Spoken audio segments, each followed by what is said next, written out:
오늘부터 기독교 리더십 학교, 그냥 줄여서는 기리학이라고 이야기를 하겠습니다. 이 기리학 시간에 오신 성도님들을 사랑하고 환영하고 축복합니다. 말씀을 나눌 때에 첫 번째, 하나님의 말씀을 따라가는 리더가 세워지게 될 것입니다. 두 번째, 우리의 소망이 무엇입니까? 결국 예수를 닮아가는 것이거든요. 예수님의 섬김, 예수님의 기도하심, 예수님의 사랑하심, 이 모든 것들을 담는 리더십들이 배출되게 될 것입니다. 세 번째, 한번 따라해 볼까요? 성령님과 동행하기. 세상 리더십하고 우리 기독교 리더십은 좀 틀립니다. 기독교 리더십의 정의는 무엇이고 본질은 무엇일까요? 여러 가지가 있겠지만 리더십, 목표를 향해 함께 가는 것입니다. 시작! 리더십, 목표를 향해 함께 가는 것입니다. 제가 리더십 외치면 성도님들께서 목표를 향해 함께 가는 것입니다. 외쳐보시죠. 리더십이란 목표를 향해 함께 가는 것입니다. 목표, 우리의 타겟. 그렇다면 우리의 목표가 무엇인가? 저와 여러분들의 목표는 천국입니다. 근데 기독교의 리더십은요, 우리 혼자 천국의 여정을 가는 것이 아니죠. 기독교는 우리 안에 계신 성령님이 함께 동행해 주십니다. 그래서 우리는 외롭지가 않은 것이죠. 세상 리더십은 내가 리더십을 개발해야 되고 리더십에 대해서 공부를 해야 되고 리더십의 역량을 갖추어서 사람들을 인도해야 됩니다. 물론 우리 크리스찬들도 그렇게 됩니다. 그런데 기독교의 리더십의 핵심은 우리 안에는 리더십이 없습니다. 우리를 도와주시는 분은 성령 하나님이시라는 것이죠. 예를 들어 봅시다. 느헤미야는 엄청난 리더십이었습니다. 그가 무너진 제단들, 무너진 성벽을 건축하기 시작합니다. 그런데 그 당시에 이스라엘 사람들, 유다 사람들이 얼마나 힘들었는지 성경에 보니 흙더미가 무지무지 많습니다. 흙무더기가 많은데 짐을 나르는 사람들의 힘이 쫙 빠졌습니다. 힘이 없습니다. 이제 더 이상 성을 건축할 수가 없습니다고 이야기를 합니다. 그러면서 항상 이렇게 힘이 빠질 때 마귀는 틈타기 시작합니다. 성경에 보면 건축을 위해서 백성들을 격려하는 장면이 오늘 사실은 이 말씀인데, 대적이 성벽 건축을 어떻게 방해할까요? 오늘 보면 11절 한번 올려주시겠습니까? 사람들은 힘이 빠졌습니다. 이제 너무나 어렵습니다. 그랬더니 우리의 원수들은 이르기를 그들이 알지 못하고 보지 못하는 사이에 우리가 그들 가운데 달려들어가서 어떻게 해요? 사륙하여 역사를 그치게 할까? 죽인다라는 것입니다. 얼마나 무섭습니까? 이때 리더십은 무엇을 하는 사람인가? 13절에 보면 기독교 리더십에 대해서 엿볼 수 있는 장면이 나옵니다. 느헤미야가 내가 성벽 뒤에 낮고 넓은 곳에 백성이 그들의 종족을 따라 칼과 창과 활을 가지고 서게 했다. 리더십은 하나님이 모든 것을 행하십니다. 아멘. 하나님이 모든 것을 행하시는 것을 믿는 것이고요, 우리 인간이 모든 것을 감당하려고 애를 쓰는 것이 리더십입니다.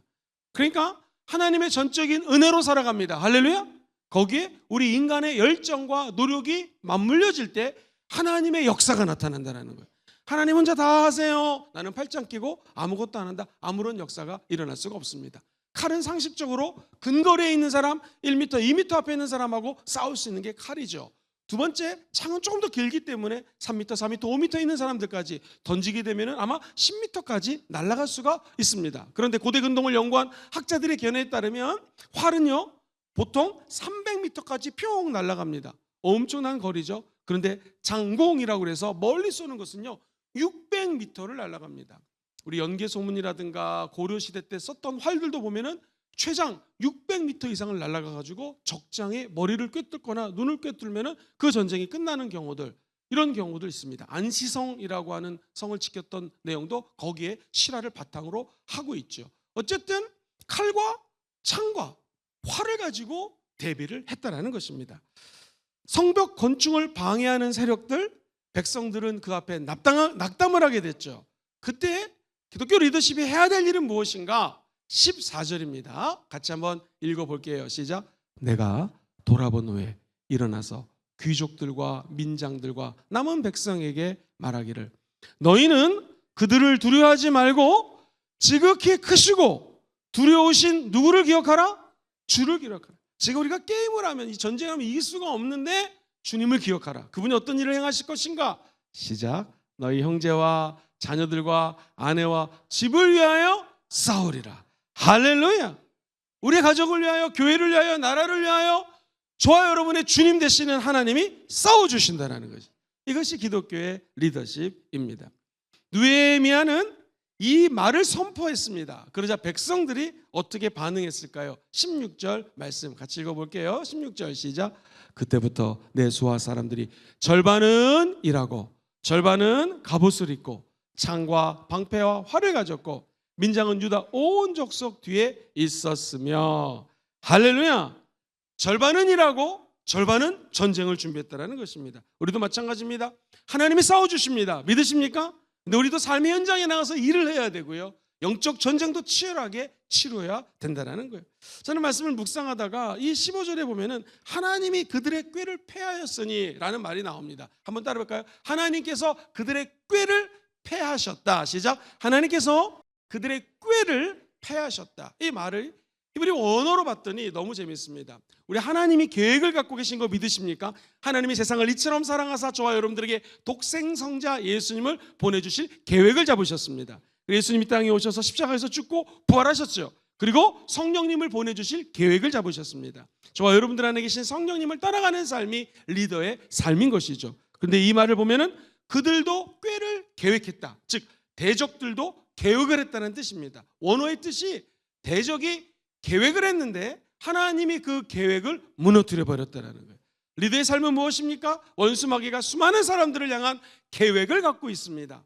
하나님의 계획이 있는 것처럼 마귀도 그 사람의 약점을 틈타서 어떻게든지 넘어뜨리려고 합니다. 특별히 리더가 넘어지면 그 조직 전체가 무너지기 때문에 리더십이라고 하는 것은 세상적으로도 기독교적으로도 쉽지가 않습니다. 만약 어떤 교회의 목사님이, 장로님이, 리더십들이 세상에서 얘기하는 안 좋은 일이 벌어졌다. 얼마나 큰 문제가 빚어집니까? 그만큼 리더십은 외롭고 힘든 것이죠. 그런데 그 리더십을 집중적으로 무너뜨리려고 하는 것이 바로 사탄입니다. 이단입니다. 원수 마귀와 귀신들은요, 리더를 무너뜨리면 그 조직이 와야 되기 때문에 항상 리더십을 공격하는 것이죠. 예전에 제가 들었던 진짜 간증이 있습니다. 아주 유명한 목사님이 비행기를 타고 먼 곳으로 여행을 가셨습니다. 선교하고 설교하기 위해서 떠나셨는데 옆에 앉은 분이요, 밥이 나오기도 전부터 열심히 기도하고 밥이 나오니까 또 기도하는 거예요. 너무 기뻤습니다. 우리 목회자들은요, 기도 열심히 하는 사람들 보면 너무너무나 기쁩니다. 아유, 교회 다니시나 봐요. 기도 열심히 하시네요. 왜 이렇게 열심히 기도하셨습니까? 했더니 그분의 얘기가, 나는 교회 다니지 않습니다. 사탄 숭배자입니다. 사탄을 숭배하는 사람인데 뭘 위해서 기도했습니까? 저 밑에 보면 교회들이 있죠.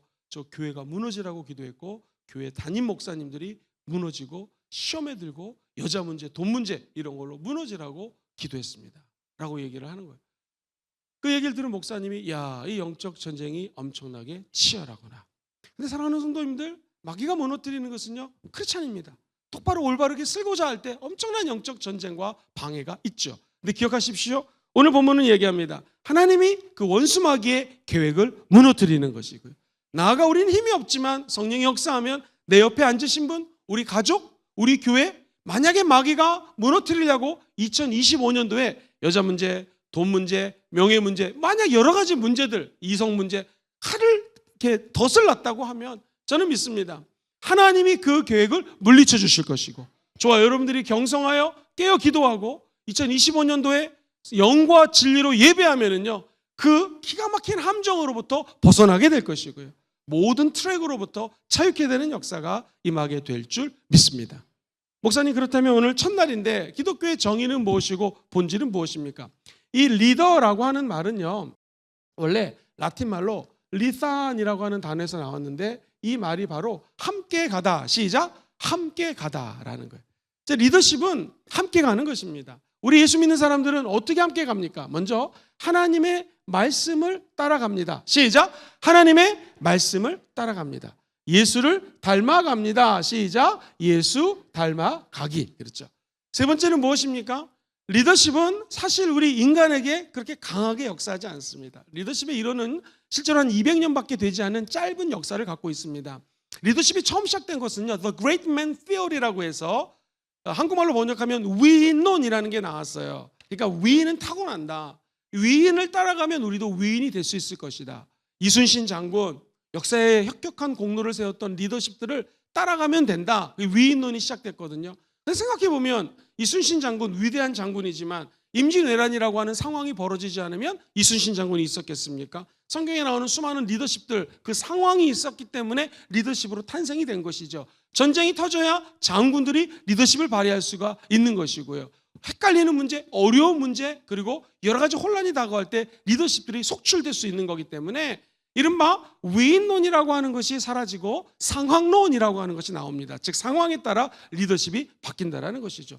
가만히 생각해 보니까 두 가지 말이 맞거든요. 그래서 두 가지를 또 짬뽕해가지고 리더십 이론이 나옵니다. 근래의 리더십의 이론은 세 가지 주류입니다. 첫 번째는요, 한번 따라해볼까요? 영어를 써서 죄송합니다. Empowering leadership. 시작. Empowering leadership. 이게 뭐냐면 우리가 힘을 혼자서 쓸 수 없기 때문에 어디로부턴가 empower, 힘을 받아서 그 힘을 가지고 에너지를 가지고 우리가 동력 삼아 리더십을 행할 수 있다는 거예요. 예를 들면 예전에 자동차 업계에 계신 분들이 일본 도요타 공장 가서 많이 배우고 왔습니다. 어떤 생산 라인을 구축하고 있고 영업망은 어떻게 구축되어 있고 세계에 어떻게 수출하고 있는 기타 등등을 배워오면 우리나라 자동차 산업을 바라보는데 유익하다. 즉 다른 잘 되는 것을 보고 인파워를 받는 것. 두 번째는요, 한번 따라해 볼까요? 섬김의 리더십. 대부분의 영어 리더십 책들은요, servant 리더십이라고 얘기를 합니다. 여러분, 저와 여러분들이 배우는 것은, 따라가야 될 것은 물론 기업에 경영하는 것은 틀리겠지만 저와 여러분들은 하나님 말씀 보고 하나님 말씀으로 인파워링 받아야 될 줄 믿습니다. 하나님의 말씀이 우리를 지시하고 가르쳐 주신다는 것이죠. 우리가 누구를 닮아간다고요? 예수님. 무슨 모습을 닮아갑니까? 마태복음 10장 45절에 인자가 온 것은 섬김을 받으러 온 것이 아니라 도리어 섬기려 하고 자기의 생명을 대속물로 저와 여러분들에게 주기 위해서 예수님이 오셨습니다. 그렇다면 우리도 그 예수님을 닮아가는 것이죠. 즉 섬김의 리더십, 서번트 리더십은 예수님이 직접 섬기는 분이 되었다는 것이죠. 그때 하늘문이 열리고 우리 마음속에 참된 리더의 빛을 발할 수 있다. 그리고 세 번째는요, 이것이 제일 중요한 것 같아요. 요즘 리더십의 경향은요, 따라해볼까요? 셀프 리더십. 시작. 셀프 리더십. 셀프 리더십이라는 것은요, 제가 만약에 전 세계 최고 국가, 제일 경찰 국가라고 불리는 국가의 수장입니다. 대통령입니다. 그런데 만약 제가 나쁜 일을 했습니다. 그럼 목사님들 앞에서 머리를 수그리고 대통령인 제가 비서인 루안스키라는 사람하고 해서는 안 될 선을 넘었습니다. 잘못했습니다. 라고 만약 사과를 하는 장면을 머릿속으로 생각해 보십시오. 그러면 아무리 리더라 할지라도 우리 옛말에 수신, 자기 몸을 다스리고 제가 가족을 잘 돌보고 이거 하지 않는데 치국할 수 있겠는가? 평천하 가능하겠는가? 수신자가 치국 평천합니다. 다시 말해서 아무리 큰 교회에 만약에 대형교회 담임 목사님이라 할지라도 엄청난 나라의 대통령이라 할지라도 기업의 총수라 할지라도 수신제가 하지 않으면 그 사람이 무너질 수 있기 때문에 리더십의 세 번째 동향은 바로 셀프 리더십. 즉 내가 한번 따라해볼까요? 영성으로 올바로 서기. 시작. 영성으로 올바로 서기. 하나님 말씀을 지혜로 배우기. 시작. 하나님의 말씀을 지혜로 배우기. 좋은 인간관계 맺기. 시작. 좋은 인간관계 맺기. 나의 전문성 개발하기. 시작. 나의 전문성 개발하기. 시간 관리 잘하기. 시작. 시간 관리 잘하기. 체력 관리 잘하기. 시작. 체력 관리 잘하기. 이런 모든 것들을 우리는 셀프 리더십의 영역 안에 집어넣습니다. 그러면 기독교의 리더십이 리산, 함께 가는 것인데 이게 라틴 말이거든요. 저와 여러분들의 셀프 리더십은 어디에 포커스, 초점을 맞춰야 될까요? 저와 여러분들을 우리 안에 성령님을 모시고 한 걸음 한 걸음 성령님과 동행하는 것입니다. 즉 내 자신을 내 스스로 리더십을 가지고 행할 수 있는 능력이 우리가 없습니다. 죄만 보면 죄랑 가까워지는 내 모습, 오라 나는 곤고한 자로다라고 고백했던 바울처럼 이 사망의 음침한 골짜기에서 우리를 건져낼 수 있는 분은 우리 안에 계신 성령 하나님이십니다. 그러므로 내 자신을 인도해 주시는 분 성령님이에요. 그것은 흡사 마태복음 4장, 누가복음 4장 예수님이 성령에 이끌리어, 영어 성경에 He led by the Holy Spirit, 성령에 이끌려서 광야에 갔거든요. 때로는 우리가 성령님과 동행하다 보면 인생의 광야에 들어갈 수도 있습니다. 고난과 아픔과 눈물과 다른 사람으로 또 시기와 질투를 받을 수도 있고요. 어려움에 처할 수도 있습니다. 그러나 기억하십시오. 우리 안에 계신 성령님은 끝까지 저와 여러분들을 의의 길로 인도해 주십니다. 그의 선하심과 인자하심이 정녕 나를 따르리니 우리가 야훼의 집까지 성령의 인도함을 받게 될 것입니다. 그래서 우리가 얘기하는 셀프 리더십의 핵심 포인트는 바로 성령님과 동행하는 것이죠.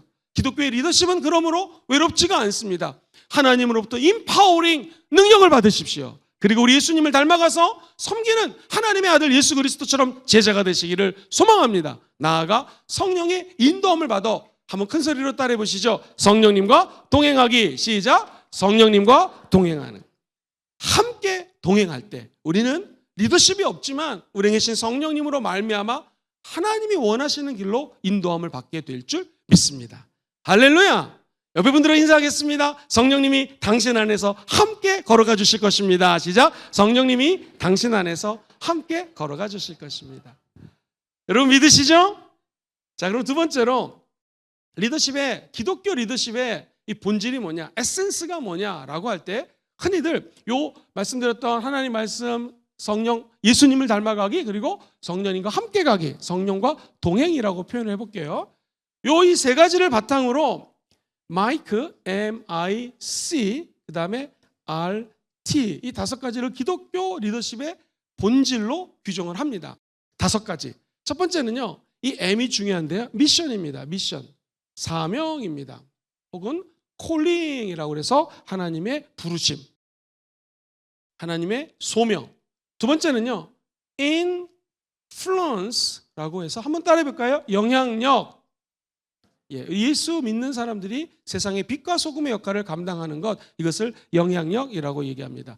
세 번째가요, 커뮤니케이션입니다. 커뮤니케이션은 우리가 잘 아는 것처럼 소통입니다. 의사소통, 다른 사람들과 대화하는 것. 기독교 리더십의 세 번째는요, 이 R이 굉장히 중요한데요, respect라고 하는 단어를 씁니다. 즉, 내가 존귀함을 하나님으로부터 얻고 내 이웃을 존중해주고 사람들로부터 존경을 받는 것, 리스펙트 받는 것, 이것을 우린 기독교에서 가장 중요한 본질 중에 하나로 여깁니다. 이 다섯 번째도 매우 중요한데요, 트레이닝입니다. 즉, 훈련을 받지 않고 리더가 되면 그때부터 문제가 생깁니다. 제가 아버지가 돼 보니까 여기 있는 아버지 중에서 아버지가 되는 훈련을 받고 아버지가 된 사람 손 들어보세요. 아무도 없을 거예요. 어떻게 하다 보니까 아버지가 됩니다. 그런데 저를 포함해서 아버지가 되고 얼마나 많은 실수를 합니까? 저 같은 목사들은요, 애를 엄격하게 가르쳤습니다. 성경 안 읽으면 혼내고 막 그랬습니다. 지금 생각하면 후회가 돼요. 좀 놀아주면서, 또 목사다 보니 시간이 없어서 애들하고 시간을 많이 못 보냈던 것이 참 후회가 됩니다. 만약 내가 다시 아버지가 된다면 조금 더 말씀을 놀아주면서 가르치고 내가 말씀대로 사는 모습을 보여줬으면 얼마나 좋을까. 하지만 이미 지나간 과거가 되었던 것이죠. 이게 훈련입니다. 기독교 리더십도 마찬가지입니다. 교회 리더가 되는데 아무 훈련 없이 리더가 된다면 그때부터 그 조직이나 그 리더 때문에 문제가 생길 수가 있는 것을 매우 많이 봅니다. 우리 교회는 다행히 그런 것이 없지만 한국교회, 세계교회 다니다 보면 이 본질적인 요소를 놓칠 때 다가오는 문제들이 너무나 많다는 것입니다. 목사님, 그러면 한 가지 좀 설명해 주시겠습니까? 시간이 많이 걸리지만 최선을 다해서 매우 짧게 다섯 가지 본질에 대해서 말씀드리겠습니다. 첫 번째, 미션, 사명입니다. 여러분 한번 저를 따라해 볼까요? 리더십은 하나님으로부터 받은 사명입니다. 시작. 리더십은 하나님으로부터 받은 사명 혹은 소명입니다. 리더는 내가 되고 싶어서 되는 것이 아니라 하나님이 우리를 부르셨다는 것입니다. 진짜 리더는 하나님이 세우십니다. 하나님은 지도자를 먼저 택하십니다.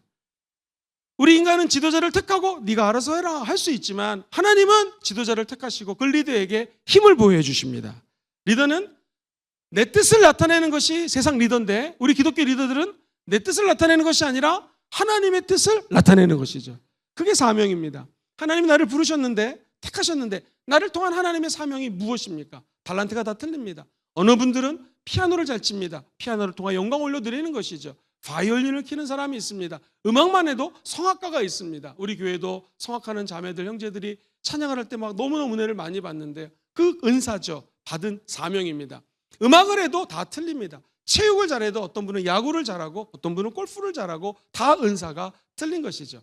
하나님이 저와 여러분을 똑같이 하나님의 자녀로 삼아주셨습니다. 근데 각자의 소명과 부르심과 사명이 틀린다는 것입니다. 예를 들어 보겠습니다. 모세라고 하는 하나님의 사람이 있습니다. 여러분, 모세를 이스라엘의 백성들에게 보내시는 분이 있습니다. 도대체 누가 모세를 보냈을까요? 자기 혼자 나갔을까요?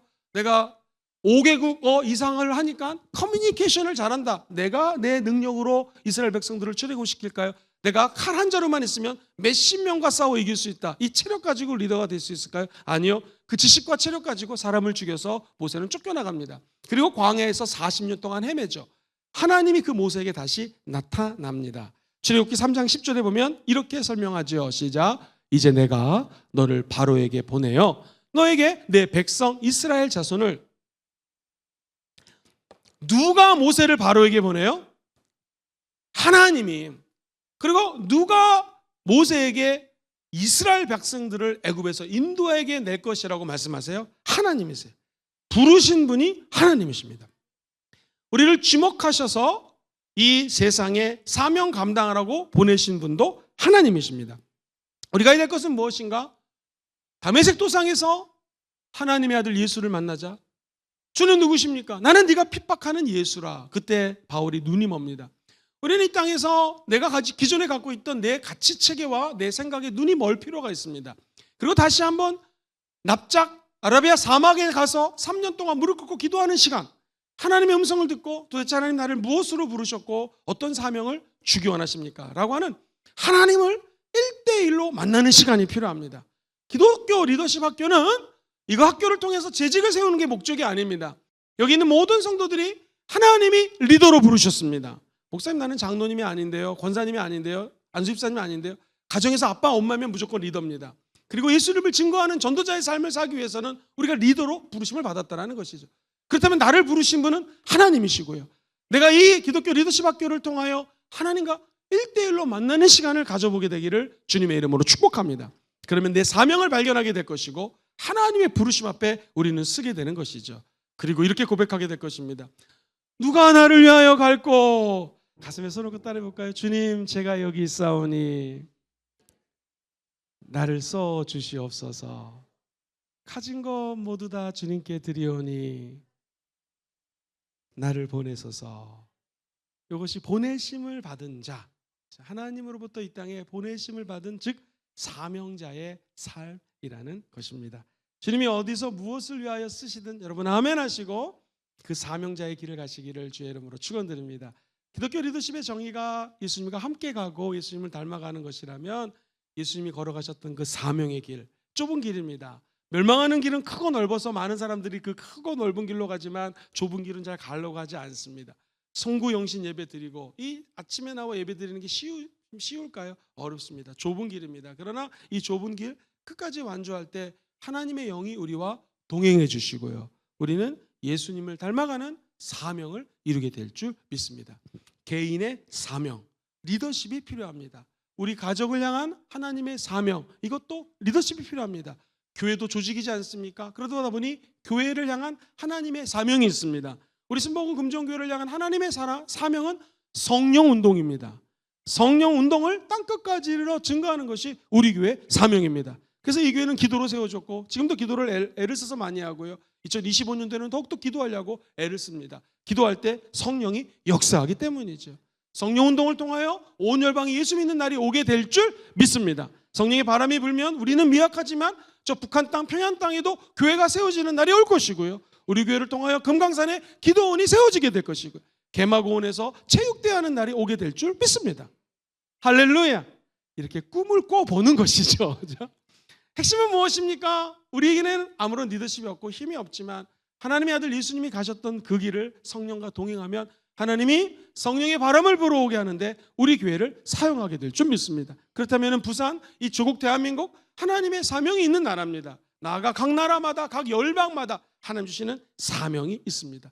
그 콜링, 부르심 앞에 겸손히 무릎을 꿇고 주의 음성을 듣는 사람, 주님 내가 여기 있사오니 나를 보내소서 하는 자에게 하나님은 리더십으로 세워주신다는 거예요. 그래서 기독교 리더십의 첫 번째 본질은 뭐냐면 사명입니다. 하나님의 부르심입니다. 그리고 그 앞에 우리 인간이 납작 엎드리는 것이죠. 두 번째, 리더십은 사람들을 변화시키는 영향력입니다. 시작. 리더십은 사람들을 변화시키는 영향력입니다. 세상 사람들을 유튜브에서 10만 구독, 20만, 30만 이런 구독하는 사람들을 인플루언서라고 합니다. 그게 뭐냐면 사람들에게 영향력을 준다는 거예요. 근데 기독교의 영향력은 무엇이냐면 단순히 사람들에게 유튜브를 통해서 영향력을 주는 것이 아니라 그 사람이 변화될 수 있도록 조력하는 사람, 도와주는 사람이 기독교 리더입니다. 사랑하는 성도님들, 흔히들 리더십을 오해하는 것이 목사님을 리더니까 교회를 리더십을 마음껏 활용하겠지만 저는 리더가 아닙니다. 내지는 회사의 사장님은, 부장님은, 과장님은 리더지만 나는 리더가 아닙니다. 이제 말단 사원입니다. 그렇지 않습니다. 리더십은요, 쌍방입니다. 이게 무슨 말이냐면 위에 사람이, 또는 우리가 얘기하는 top to bottom, 위에서 밑으로 지시하는 리더십도 있지만 밑에 있는 사람이 위로 올려드리는 리더십이 있습니다. 예를 들어 보겠습니다. 제가 제 몸에 피부병이 걸렸는데, 우리나라 좋은 나라입니다. 의사 선생님들을 다 만나고 돈을 다 썼지만 제 피부병이 낫지가 않습니다. 그때 이 나라의 포로로 잡혀온 아주 어린 앵두 입술 같은 척은 입을 갖고 있는 여자아이가 있었습니다. 소녀입니다. 이 소녀가 장군에게 얘기합니다. 나아만 장군이시여, 우리나라에 선지자가 있습니다. 요단강이 있습니다. 하나님은 못 고칠 병이 없습니다. 그곳에 가서 선지자를 만나고 물속에 빠져들면 하나님이 당신을 치료할 수 있을 것입니다. 라고 하나님을 선포합니다. 그 여인은 어린아이입니다. 이 여자 소녀는 지금 리더가 아닙니다. 그 집에서 총살이하고 있는 아이입니다. 그런데 그 나만 장군에게 리더십을 행사하게 되었고요. 나만 장군은 결국 그 얘기를 듣고 자기 일생에 고칠 수 없는 질병을 고치게 되었다는 것이죠. 사랑하는 성도님들, 리더십은 나이랑 상관이 없습니다. 리더십은 상황하고 상관이 없습니다. 리더십은 내 자리가 높든 낮든 상관이 없습니다. 리더십은 지위하고도 상관이 없습니다. 다시 말해서 리더십은 사람들을 변화시키는 영향력이라는 거 꼭 기억하시기를 주님의 이름으로 축원드립니다. 리더십의 참된 측정하는 것은 영향력에서 나옵니다. 주변에 있는 사람들에게 먼저 동기부여를 합니다. 그리고 그들을 참여시킵니다. 나아가 사람들의 마음을 변화시키는데, 따라해볼까요? 선한 방향으로. 시작. 선한 방향. 또 따라해보실까요? 옳은 방향으로. 우리가 어떻게 선하게 살 수 있습니까? 하나님이 나사렛 예수에게 성령과 능력을 기름 부르심에 예수님이 선한 일을 하셨습니다. 즉 나도 성령 받고 이분도 성령 받을 때 선한 길로 인도할 수가 있는 것이고, 의의 길, 옳은 길 어떻게 따르겠습니까? 의의 길 따르라 주의 길을. 그렇습니다. 의의 길은 주님의 길입니다. 십자가의 길, 예수 밑으로 들어갈 때 우리는 옳은 사람, 의인, 하나님의 자녀로 거듭나게 될 줄 믿습니다.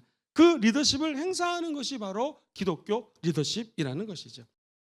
바나바는요, 바울하고 비교해 보면은 별로 유명하지가 않습니다. 그런데 바나바는 엄청난 사람입니다. 성경에 보면 이스라엘 백성들이 이스라엘 교회에서 이 바나바를 안디옥으로 파송하는 장면이 나옵니다. 그럼 도대체 바나바는 안디옥에 가서 무슨 일을 했을까요? 사도행전 보면 11장 24절 26절에 이렇게 명시가 되어 있어요. 바나바는 어떤 사람이라고요? 착한 사람. 그 다음에 뭐가 충만해요? 성령과 믿음이 충만한 사람. 저와 여러분이 바나바 같은 사람이 되어서 착한 사람이 되시기를 축복합니다. 성령 충만하십시오. 믿음 충만하십시오. 그때 큰 무리가 나에게 더해지는 것이 아니라 누구에게 더해진다고요?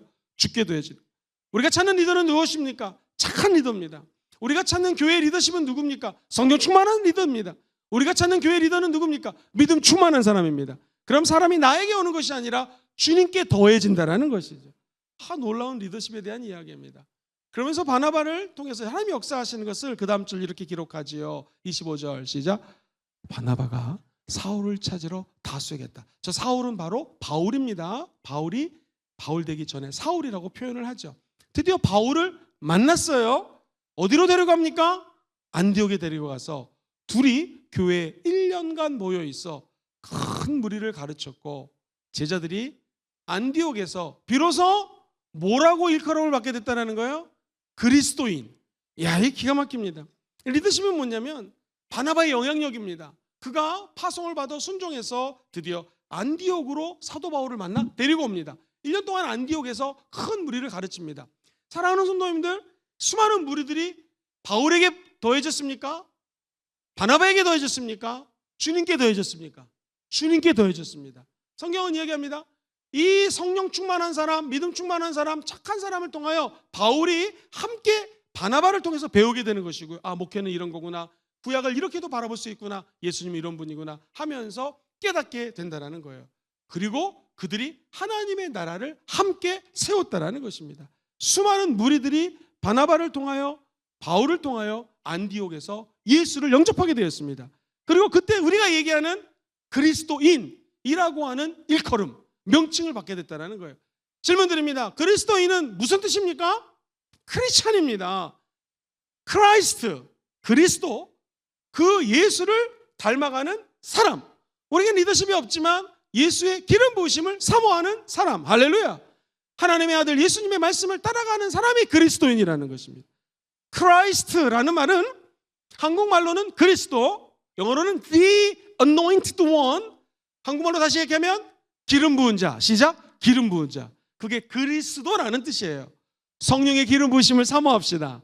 그 기름 부으심을 받은 그리스도를 닮아가는 자가 크리스천, 그리스도인이라는 거예요.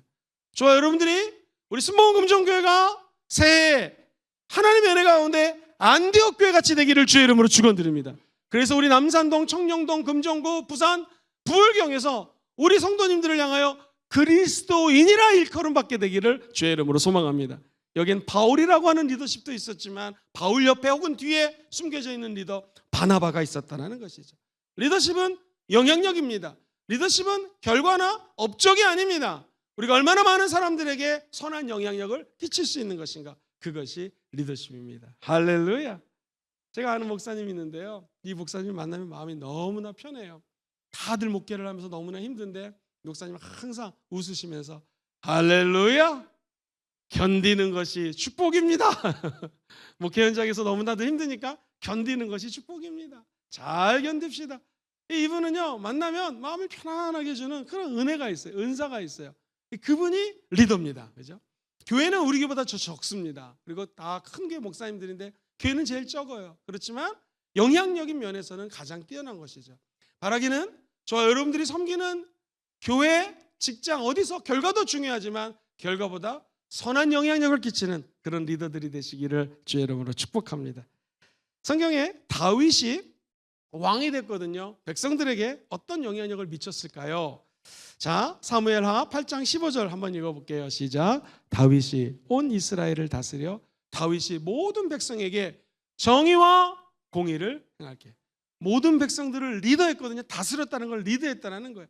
모든 백성들에게 뭐와 뭐를 행했다고요? 정의와 공의를 행했다. 이게 영향력입니다. 바르게는 우리의 삶을 통하여 예수 그리스도의 기름 부으심, 정의와 공의가 실현되기를 주의 이름으로 축원드립니다. 한 걸음 더 나아가 우리 교회뿐만 아니라 이 조국 대한민국에 정의와 공의를 행하는 리더십, 다윗 같은 리더십이 나타나기를 간절히 소망해 봅니다. 세 번째, 리더십의 본질은요, 예수 그리스도와 소통한 우리가 이제 이웃과 소통하는 것이죠. 그래서 리더십은 비전을 전달하는 의사소통입니다. 시작. 리더십은 비전을 전달하는 의사소통이에요. 의사소통, 커뮤니케이션입니다. 먼저 하나님과의 커뮤니케이션이죠.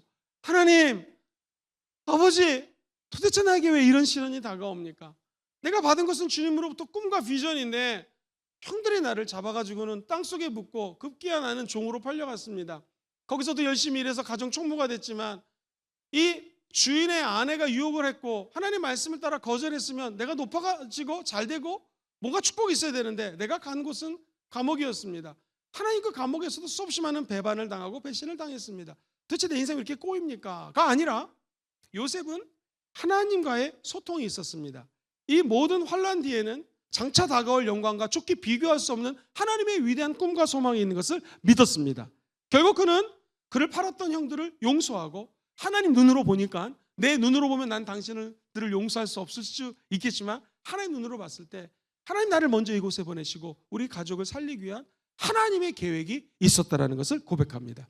이게 리더죠. 하나님과의 소통입니다. 하나님이 나에게 왜 이런 상황을 연출하셨는지 하나님과 소통을 하면 그 다음부터 다른 사람들과의 소통의 길이 풀리기 시작합니다. 내가 억울해요. 그때 필요한 것이 바로 저와 여러분들이 하나님께 나와 예배를 드려야 된다는 사인입니다. 그럼 하나님의 해석 방법을 이해하게 되고요. 그 체득한 해석 방법을 통하여 이웃 사람들과 소통할 수가 있습니다. 만약 제가 지금 설명했던 구약의 요셉이 와서 간증을 한다고 생각해 보십시오. 얼마나 많은 영향력이 끼쳐지겠습니까? 하나님과 소통했던 수많은 소통의 기름 부으심이 다른 사람들에게 영향력을 끼치게 되는 것이죠. 그 다음에 이 소통은 말씀드렸던 것처럼 이웃과 소통하게 됩니다. 여러분, 긴 얘기 짧게 줄이면요, 다윗이 이 넓은 지역을 보호하고 있었습니다. 그런데 성경에는 어리석은 사람이라고 얘기합니다. 양이 3,000마리고 염소가 1000마리니까 엄청나게 부자입니다. 근데 이 사람이 술을 좋아했던 것 같습니다. 그리고 성경은 어리석었다고 얘기를 합니다. 이름이 나발이에요. 나발. 어느 날 다윗이 소년들을 보내가지고 우리가 이렇게 도와주니 또 도와주다 보니 뭐 농사를 지을 수가 없지 않습니까? 먹을 것을 좀 달라고 요청을 했습니다. 이때 나발이 다윗, 영어로 얘기하면 I don't know, 모른다. 다윗의 아비 이세 나는 모른다 라고 어리석게 얘기를 합니다. 다윗이 이 말을 듣자 격분합니다. 노가 치밀습니다. 그래서 군대들을 투입해가지고 나발 집안에 있는 모든 남자들을 다 죽이려고 계획을 짰습니다. 그리고 군대가 출발을 하는데 지금 이 사실을 아내 되는 아비게일이라고 하는 지혜로운 여인이 듣습니다. 그리고 그가 지혜롭게 떡을 200개를 준비합니다. 모르겠어요. 오늘 아침에 김밥을 200개 싼 거나 김치찌개를 200인분을 주문한 것 같습니다. 그것을 만들어 가지고는 다윗의 군사들이 올 때 가지고 갑니다. 그러면서 얘기하기를 왕이시여 주시어 노를 거두어 주시옵소서. 이래서 제 남편이 어리석습니다. 그러나 하나님을 바라보시고 우리들을 용서하시고 여기 있는 것을 좀 드십시오라고 다윗과 소통합니다. 그때 다윗이 만약 당신이 나타나지 않았더라면 당신 족속에 있는 모든 남자들은 전멸됐을 것이요. 그리고 다윗의 얘기도 기가 막힙니다. 지금 이 아비게일에게 지혜를 주신 하나님을 찬양합니다. 시작. 지혜를 주신 하나님을 찬양합니다. 아비게일이 하나님과 소통했고 지혜가 있었고요. 다윗도 하나님의 사람이었기 때문에 그 상황에서 말도 안 된다, 나를 열받겠다라고 사람들을 함부로 죽인 것이 아니라 소통이 됐죠. 그리고 다윗은 군대를 물립니다. 결국 어떻게 됐을까요? 남편에게 이 말을 아비게일이 하려고 했더니 술 먹고 해롱해롱 뻗어 있습니다. 그 다음날 술이 깨고 나서 여차저차 했더니 이 나발이 막 벌벌벌 떨면서 막 숨을 곳을 찾더랍니다. 사실 겁쟁이였습니다. 하나님은 어떻게 하셨을까요? 10일 뒤 나발을 죽게 하십니다. 그리고 이 아비게일은 정식적으로 다윗의 아내가 되는 것이죠. 사랑하는 성도님들, 이게 옛날 얘기가 아닙니다. 지금 우리 삶의 현장에 벌어지고 있는 이야기입니다. 저와 여러분들에게 필요한 것은 하나님과의 소통, 그리고 이웃과 상황을 잘 설명할 수 있는 소통할 수 있는 능력입니다. 그래서 기독교의 본질은 바로 커뮤니케이션. 세상에서는 옆에 사람들과 소통하는 것을 가르치는데 우리 기독교에서는 누구랑 먼저 소통해야 된다고요? 하나님과의 소통, 그리고 이웃과의 소통입니다. 그 다음에 이 기독교 리더십 학교의 특징 한번 따라해볼까요? 내 자신과의 소통. 시작. 내 자신과의 소통. 나는 누굽니까? 나는 왜 이 어려움을 당해야 됩니까? 우리 부모님은 왜 이렇습니까? 내 자식은 왜 이렇습니까? 이게 내 자신과의 소통입니다. 바라기는 저와 여러분들이 함께하고 함께 의사소통을 할 수 있는 좋은 조력자들을 만나기를 주의 이름으로 축복합니다. 그래서 하나님과 소통을 바탕으로 이웃과 소통하시고 내 자신과 소통해서 수많은 돕는 자들과 함께 거룩한 하나님의 나라가 세워질지어다.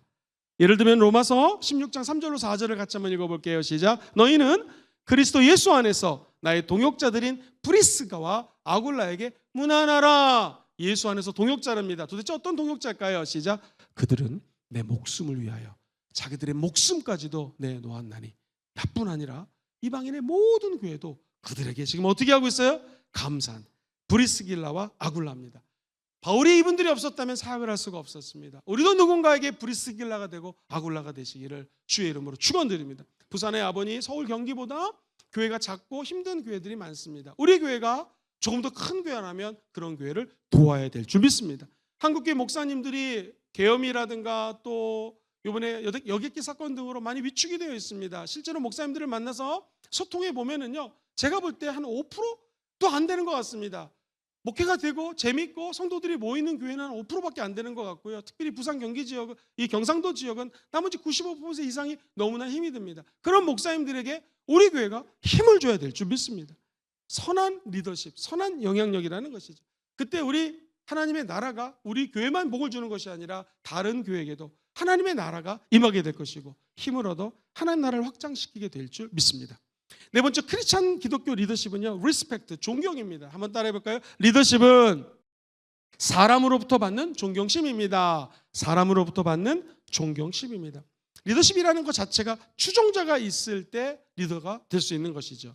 진정한 리더십은 강압적으로 하는 것이 아니라 추종자가 스스로 따라올 수 있는 분위기를 만듭니다. 오늘 다윗 얘기가 좀 많은데요, 사무엘상에 보면은 다윗이 어떻게 추종자들을 만들었는가, 또 다윗은 어떻게 그가 정말 야전사령관으로서 리스펙트, 존경심을 받게 되었는가, 굉장히 잘 표현한 말씀이 사무엘상 22장 2절이에요. 22장 2절 천천히 읽어봐요. 시작. 환난당한 모든 자와 빚진 모든 자와 마음이 원통한 자가 다 그에게로 모였고 그는 그들의 우두머리가 되었는데 그와 함께한 자가 400명가량이었다. 누가 왔어요? 환난당한 모든 사람, 빚진 모든 사람, 마음이 원통한 사람, 다윗에게 모였습니다. 사랑하는 성도님들, 이분들이 왜 다윗에게 왔을까요? 환난 중에 다윗에게 가면 다윗이 도와줬기 때문입니다. 우리 교회도 그런 성도님들이 계십니다. 그런 리더들이 있습니다. 환난 당할 때 이분께 가면 이분이 도와준다. 그분이 리더입니다. 도와주는 분이. 말씀 그대로 빚진 모든 사람, 내가 돈에 뿐만 아니라 사랑에 빚진 자입니다. 복음에 빚진 자입니다 하고 다윗에게 왔을 때 다윗이 그 빚을 갚아준 것이죠. 그분이 리더입니다. 마음에 원한이 차서 너무너무나 힘들 때 제가 너무 힘들어요 장로님, 요즘 너무나 억울해요 권사님, 이러고 어떻게 해결할 수 있겠습니까 원리더님 했을 때 그것을 같이 기도해주고 품어줄 수 있는 그러한 존경받는 리더들이 되시기를 주의 이름으로 축원드립니다. 사랑하는 성도님들, 백부장은 이방인이에요. 로마 군인입니다. 우리랑 상관이 없어요. 하나님하고 관계가 없는 사람입니다. 근데 그가 하나님을 경외했고 많은 사람들을 도와줬고 특별히 회당, 시나고그라고 하는 회당을 건축해 줬습니다. 이 선행, 이 선한 영향력 때문에 이스라엘 백성들이 그를 존중했습니다. 그는 얼마든지 예수님, 내 아들이 아니라 지금 내 종입니다. 눈을 말씀드리지만 2000년 전에 종은 가구 같은 존재예요. 이 컵이 이렇게 있다가 깨지면 버려도 되는 존재입니다. 그런데 그 가구 같은 내 종이 병에 걸렸습니다. 백부장이 이 종을 위해서 본인이 예수님께 나와 주님 고쳐주세요 해도 되는데 그는 겸손하게 자기가 차마 할 수가 없고 혹시 이방인이 내가 주님 옆에 나갔을 때 우리 주님의 입장이 어떨까 고려하다가 이스라엘의 장로님들께 부탁합니다. 여차저차해서 제 종을 고치기를 원합니다. 그랬더니 장로님들이 가서 이런 상황이 있습니다. 주님이 그래 내가 그럼 신방 가서 기도해 줄게 가는데 이 얘기를 들은 백부장이 또 달려나와 장로님들께 말씀드립니다. 저도 백부장이기 때문에 제 밑에 수하에 수많은 군인이 있습니다. 그들 보고 오라 하면 오고 가라 하면 갑니다. 예수님이 감히 여기까지 오지 마시고 주님 말씀 한마디면 제 종이 치료될 줄 믿습니다. 엄청나죠? 그때 이 존경받던 백부장을 주님이 칭찬합니다. 내가 이만한 믿음을 본 적이 없노라. 할렐루야. 사람에게 칭찬받고 존경받는 리더십들이 되십시오. 근데 우리의 목표는 뭐냐면 예수님께 칭찬받고 존귀히 여기는 리더들 되시기를 주의 이름으로 축원드립니다. 그게 기독교 리더십 학교의 가장 중요한 주제가 될 것입니다. 바라기는 우리 인생길에 수없이 많은 만남이 있을 것입니다. 앞으로도 많이 만날 것이고 또 만나왔습니다. 그때 하나님을 경외하는 자답게 우리를 통한 이분들도 하나님께 존중함을 여기게 되고 서로서로를 존중해 나가는 기적이 있기를 주의 이름으로 축원드립니다. 한 가지만 더 얘기할게요. 다윗이 지금 목이 마릅니다. 너무너무 목이 마른데 말을 실수했습니다. 리더십도 말을 실수합니다. 내가 너무너무 목이 마르다 그랬더니 3명의 장군이 그 말을 듣자마자 적군으로 들어갑니다. 안 봐도 훤하죠. 막 칼싸움 하면서 왜 들어갔을까요? 지금 여기 전장에 물이 없어요. 운물에 가가지고 물을 길러가지고 3명이 왔습니다. 다윗의 리더십은 참 독특합니다. 우리 같으면 너무너무 고맙다 한 잔 마시고 너도 좀 마셔라 이렇게 했을 텐데요. 다윗이 이거는 물이 아니라 피다. 내가 말을 잘못했다. 너희들이 내 말을 듣고 생명을 걸고 이 물을 퍼왔던 건 나 마실 수가 없다 하면서 물을 쫄쫄쫄쫄 따라버립니다. 그때 많은 백성들이 다윗을 존경하게 되고 다윗은 그 백성들 그 밑에 있는 사람들의 일하는 모습들을 격려하는 모습이 나옵니다. 서로가 서로를 존중해 주는 것이죠. 그런 아름다운 모습이 우리 교회에 펼쳐지기를 주의 이름으로 축복합니다. 원리더님들을 우리 모든 리더들과 성도님들이 존중해주고 또 우리 리더십들이 우리 성도님들을 위해주고 그 아름다운 홈미팅 그리고 우리 재직들 그리고 우리 사랑하는 모든 교회 권석들 되시기를 주의 이름으로 축원드립니다. 리더십은 사람으로부터 받는 존경심입니다. 마지막 5번째 한번 더 따라해볼까요? 리더십은 사람을 키우는 훈련입니다. 시작. 리더십은 사람을 키우는 훈련입니다. 성경에 보면 에베소서 4장 12절에 이런 말씀이 나옵니다. 하나님께서 교회에 여러 리더를 세웠어요. 왜 세웠을까요? 시작. 이는 봉사일을 하게 하며 그리스도의 몸을 어떻게 해요? 세운다는 것. 그렇습니다. 성도를 온전하게 하고 봉사하게 하고 하나님의 몸을 세우기 위해서 리더십을 불렀다라는 것입니다. 우리 순복음 금정교회 이런 사람을 키우는 훈련. 그래서 이 훈련이라는 단어를 영어에는 exercise라는 단어를 쓰기도 해요. 연습입니다. 리더십은 연습입니다. 시작. 리더십은 연습입니다. 그런 연습을 통해 주께로 나아가는 저와 여러분 되게 될 줄 믿습니다. 이 존 웨슬리라고 하는 사람 감리교 창시자인데요. 그가 감리교를 창시한 것이 중요한 것이 아니라 왜 감리교가 오늘날처럼 되었냐면 속회라고 하는 스몰 그룹이 있습니다. 그래서 그 속회에서 속회 리더를 만들기 시작합니다. 항상 어떤 성령의 역사는요, 큰 성령의 역사하심과 소그룹 리더를 통하여 나타납니다. 소그룹의 역동성. 우리 교회도 하나님의 사람들이 훈련돼서 소그룹에서 역동성을 일으키는 리더들이 세워지기를 소망합니다. 지금 2차 세계대전 중입니다. 우리가 잘 아는 본 해퍼 목사님은요, 비밀리의 지하에서 제자들을 훈련시킵니다. 그리고 그들이 나아가서 예수의 피 묻은 복음을 증거하게 되죠. 윌리엄 캐리라고 하는 유명한 선교사가 가서 사역을 합니다. 18세기 말에서 19세기 초 인도에 가서 그가 했던 일은 뭐냐면 돈을 갖고 와서 푸는 것이 아니었습니다. 인도 선교를 위해서 사람을 세우는 일이었습니다.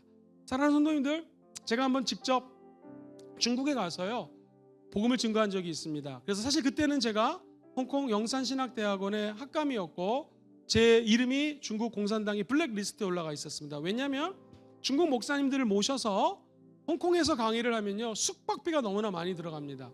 그래서 우리 교수들이 이럴 바에는 중국 본토로 들어가자 해가지고 저하고 한 10명의 교수들이 번갈아 가면서 중국에 있는 현지에 가서요 현지 목사님들을 모으고 비밀리에 강의를 했습니다. 그런 가운데 아주 위대한 하나님의 사람을 한 명 만난 적이 있습니다. 저희들이 가면 어떻게 강의를 하냐면 제가 이렇게 강의를 하다가 공안이 들어오면 무조건 제가 이 앞에 앉습니다. 왜냐하면 중국은 외국 사람이 강의를 할 수가 없어요. 그 나라는. 그러니까 중국 사람이 중국 사람 가르치는 건 괜찮지만 저같이 한국 사람이 가르치면 큰일 납니다. 삼자교회라고 하거든요. 저는 이렇게 앉습니다. 그러니까 이거부터 먼저 훈련을 하고 강의를 했습니다. 목사님들이 저보다 나이가 많습니다. 또 저는 그 당시 이제 이런 담임 목사가 아니라 교수로 이제 갔는데요. 나이가 저보다 더 많고 목회를 몇천 명씩 하는 분들이에요. 우리 오늘 이 배운 말씀을 가지고 이거 그냥 머릿속에 넣으면 뭐합니까?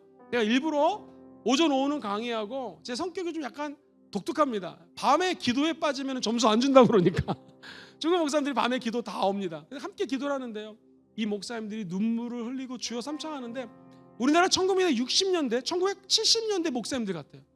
간절히 기도하고요. 제가 여의도 순복음교회에서 왔다고 하니까 제 손을 붙들고 제가 그때 40대 초반이었거든요. 자기 60대 목사님 7,000명 목회하는 큰 교회 담임 목사님이신데 제 머리를 자기 머리에다 제 손을 자기 머리에 놓고 안수해달라는 거예요. 안수. 제가 나이도 어리고 목회 경력도 짧은데 안수했습니다. 그랬더니 마치 조영기 목사님께 안수받는 것처럼 막 하는데 이런 열정이 하나님의 나라를 확장시키는구나 라는 걸 깨달을 수가 있었습니다. 사랑하는 성도님들, 기독교 리더십은요 세상 리더십하고 틀립니다. 신학교에서 강의를 오래 했습니다. 그런데 우리는 조직신학, 성서신학, 무슨 실천신학 이런 거 강의합니다.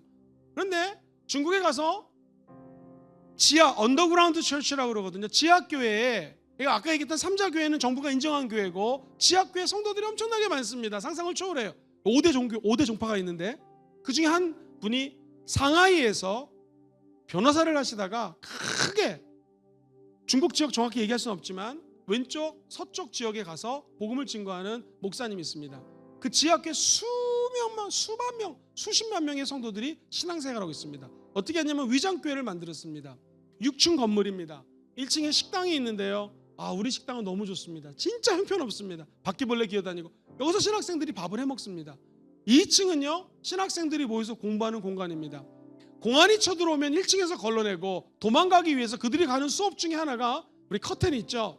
커튼을 찢어가지고 밧줄을 만든 다음에 유사시 도망치는 연습을 합니다. 우리가 믿는 예수와 그들이 믿는 예수가 틀립니다. 저는 매우 심각하게 고민을 했습니다.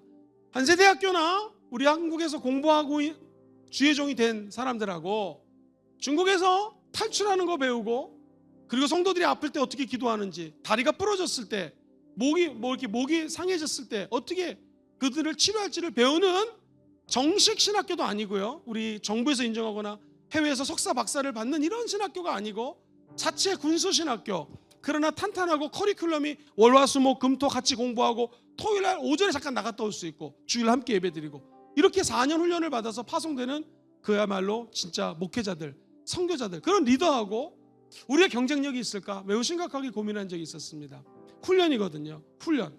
사랑하는 성도님들, 훈련이 없이 리더가 되는 것도 문제입니다. 리더가 됐는데 훈련이 없다. 이것도 더 큰 문제입니다. 오히려 리더가 됐을 때 훈련받은 일이 있고, 이처럼 우리가 모여서 한 번 더 강의를 듣고 기도할 수 있는 것, 하나님의 축복인 줄 믿습니다. 기독교 리더십과 세상 리더십은 틀립니다. 기독교 리더십은 하나님 말씀 따라가는 것인 줄 믿습니다. 예수 닮아가는 것이고요, 성령님과 함께 가는 것, 동행하는 것입니다. 할렐루야. 한번 따라해볼까요? 기독교 리더십의 본질은 사명입니다. 영향력입니다. 소통입니다. 존경을 받고 존경하는 것입니다. 존경을 받고 존경하는 것입니다. 마지막 훈련입니다. 우리가 열흘 동안 훈련받고 하나님 나라의 귀한 리더십으로 자리매김하시게 되기를 주의 이름으로 축원드립니다.